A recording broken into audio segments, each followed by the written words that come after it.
En esta década donde todos han podido disfrutar de la negociación colectiva, y cuando hablo de negociación colectiva tenemos que pensar en el convenio colectivo de trabajo. El convenio es un producto de la negociación, no es la negociación el convenio. La negociación es mucho más amplia que el contenido de un convenio colectivo de trabajo. Pero para lo que importa para nosotros en este caso y en esta circunstancia es saber que los municipales de la República Argentina no tenemos convenio colectivo de trabajo, no tenemos negociación colectiva, salvo en 2 provincias. En algunas hay procesos legislativos, hay proyectos en tratamiento, pero que todavía no se han concretado. Por caso, la provincia de Buenos Aires y creo que en Entre Ríos también. La primera cuestión es entender que los problemas son comunes, que los problemas de los trabajadores municipales, cualquiera sea el municipio donde trabaje, es común al del municipio de al lado.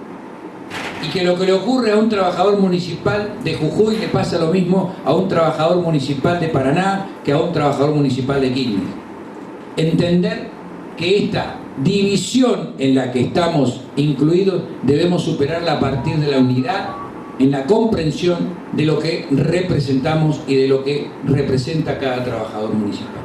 Y cada trabajador municipal es la cara inicial y directa del Estado con la comunidad, a la cual además pertenece ese trabajador municipal, que da como consecuencia un vínculo laboral muy particular. En muchos casos, el intendente, el jefe comunal, es también el jefe del partido político al cual uno pertenece, además de ser el patrón y además de vincularse casi diariamente en la relación muy directa entre el trabajador y el intendente, sobre todo en comunas chicas. No ocurre lo mismo en comunas como las de Gran Buenos Aires, donde hay municipios de más de 600.000 personas. Por el caso de La Matanza, estamos hablando de arriba de 1,5 millones de personas. Pero en los municipios más chicos, el vínculo es muy directo. Y esto también genera condicionamientos. Genera condicionamientos hacia el trabajador, porque también no se cumple una norma básica, que es el ingreso a la administración pública por concurso. Un amigo mío dice, ¿quién entra al Estado por un aviso en el diario? Nadie. Pregúntense ustedes cómo ingresaron al municipio. Siempre está la relación, o un concejal, un diputado, el propio intendente. Y esto condiciona en principio la situación del vínculo entre el empleador y el trabajador. Esto se desdibuja un poco, se pierde en esta contradicción natural que existe entre el patrón y el trabajador. Y cuando hablo de patrón, no lo hago en sentido peyorativo, sino digo del empleador y el trabajador. Porque el intendente es el empleador. Y como tal hay que ver que tiene una característica también especial, que los recursos no son propios, son recursos que debe administrar. Cuando hablo de recursos, no hablo de humanos, porque los recursos, si son tales, no pueden ser humanos. Hablo de recursos, hablo de ingresos. Y esos ingresos tienen que servir para atender las necesidades de la comunidad. Pero dentro de esa comunidad, que además paga sus impuestos, sus tasas, está el trabajador municipal. El que está en la planta permanente tiene estabilidad. ¿Esto qué significa? Que no tiene ni corre riesgo su trabajo, salvo algunas circunstancias muy particulares. Pero digo, en general, no corre riesgo su trabajo.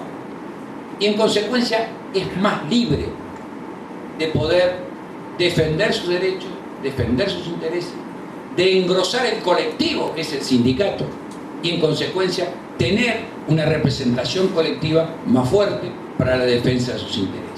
La estabilidad en el empleo también le da estabilidad en cuanto a sus ingresos. Saber que mañana tiene trabajo, saber que pasado mañana va a seguir teniendo trabajo, es sacarse la espada de Damocles de la inseguridad de encima.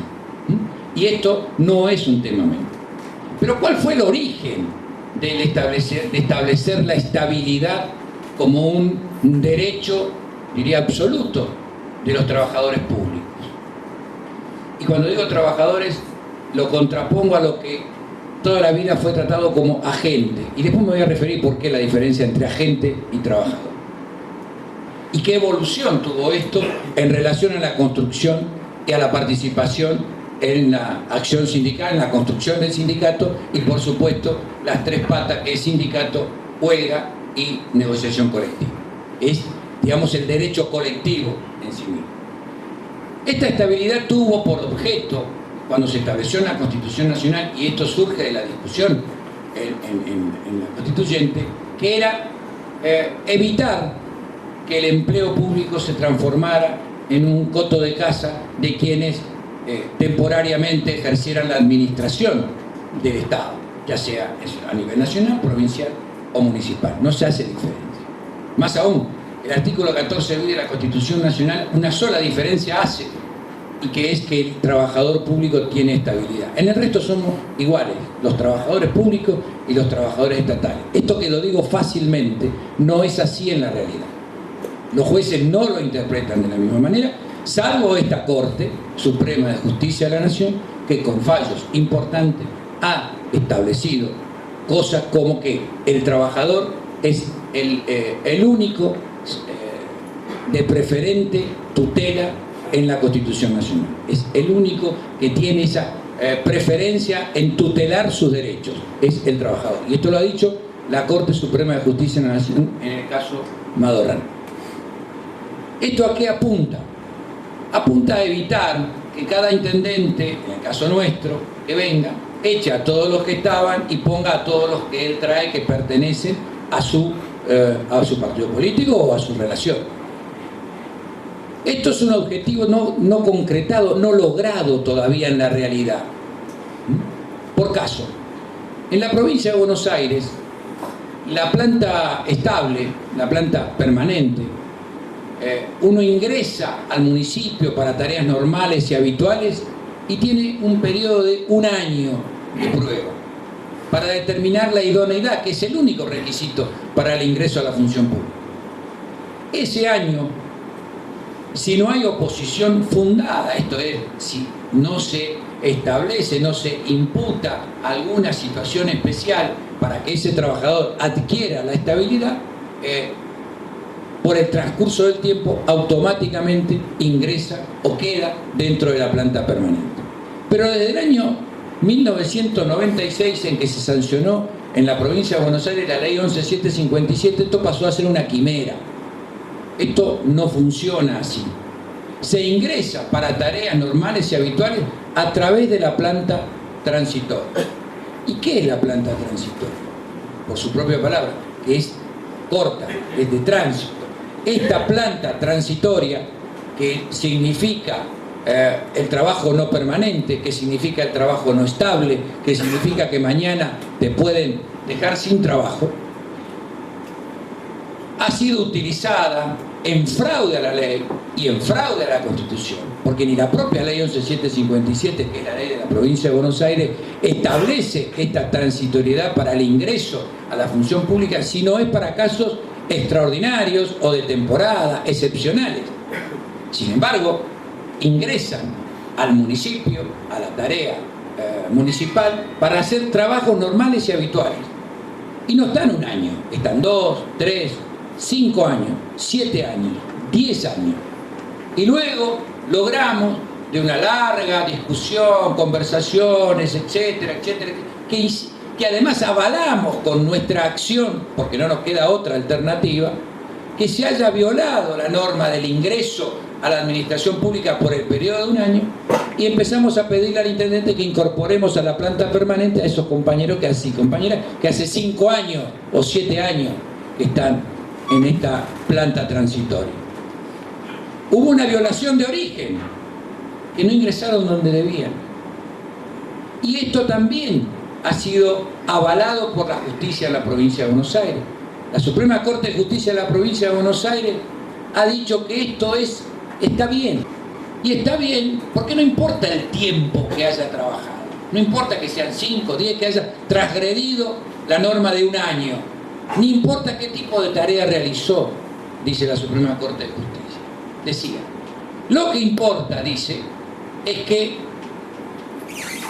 lo que determina la condición es el contrato de origen. Y las partes, dice, las partes, ¿quiénes son?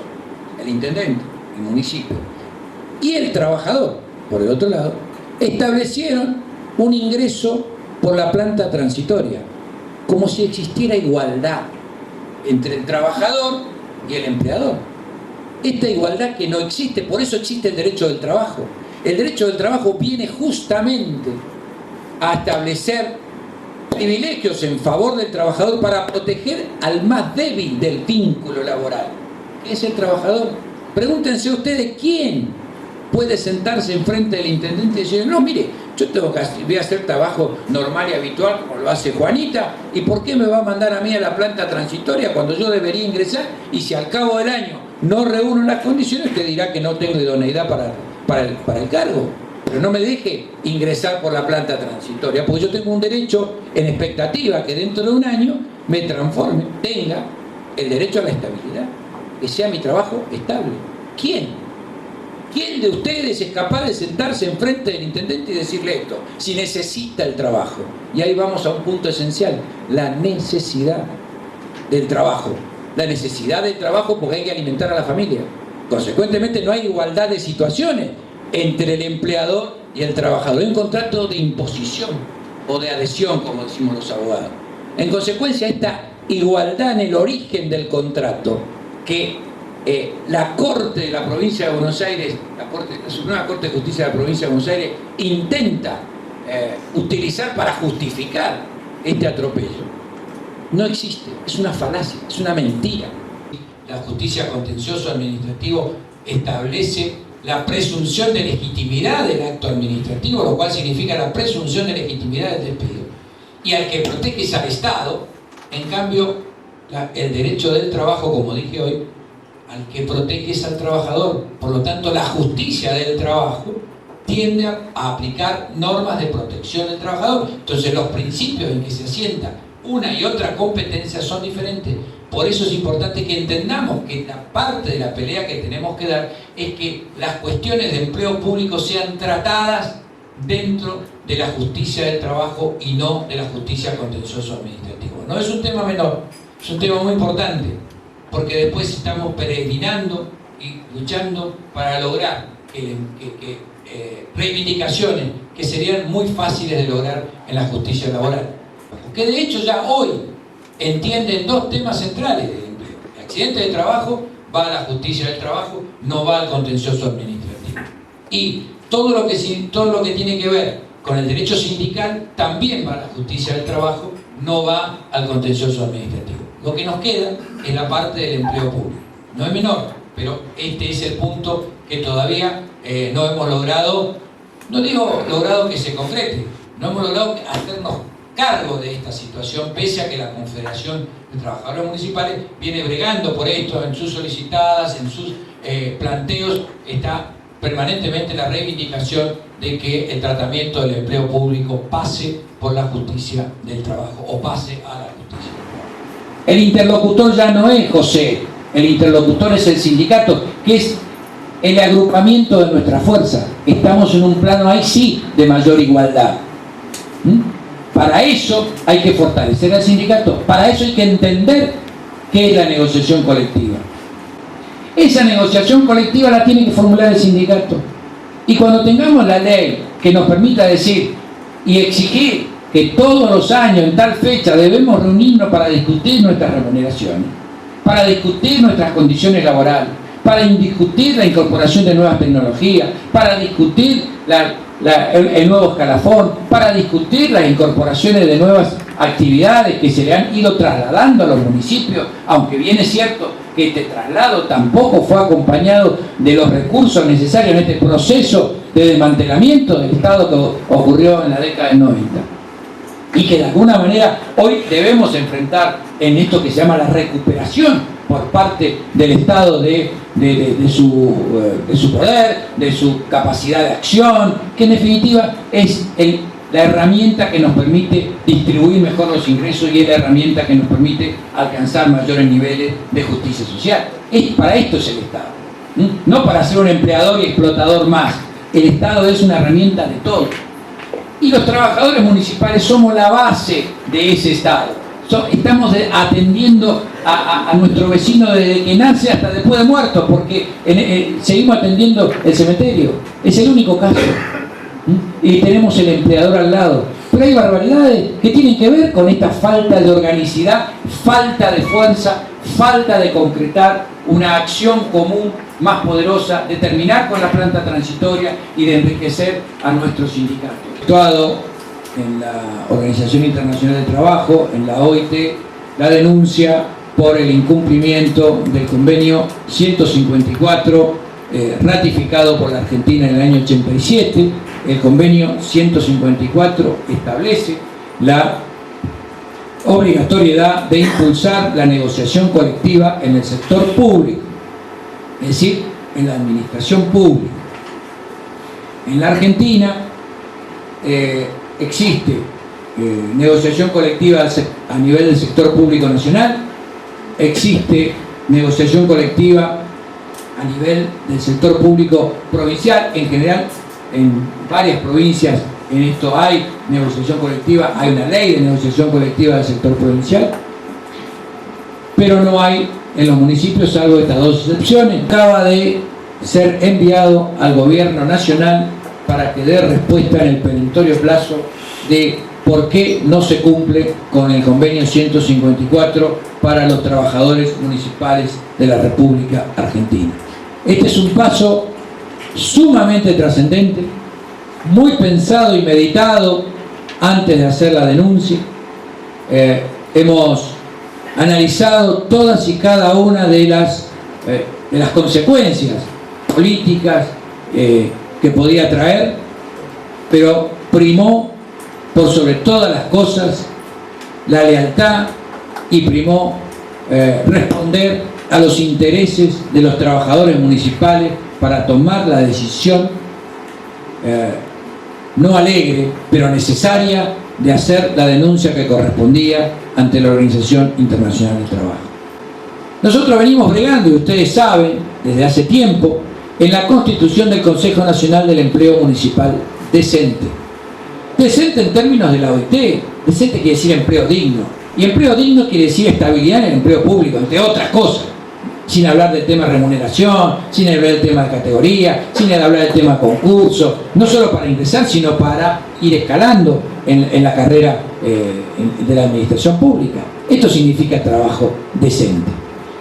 La constitución de este Consejo permitiría mandar un mensaje, sin lugar a duda, tendiente ¿a qué? A que se cumpla con la instauración de la negociación colectiva en las provincias y obviamente en los municipios.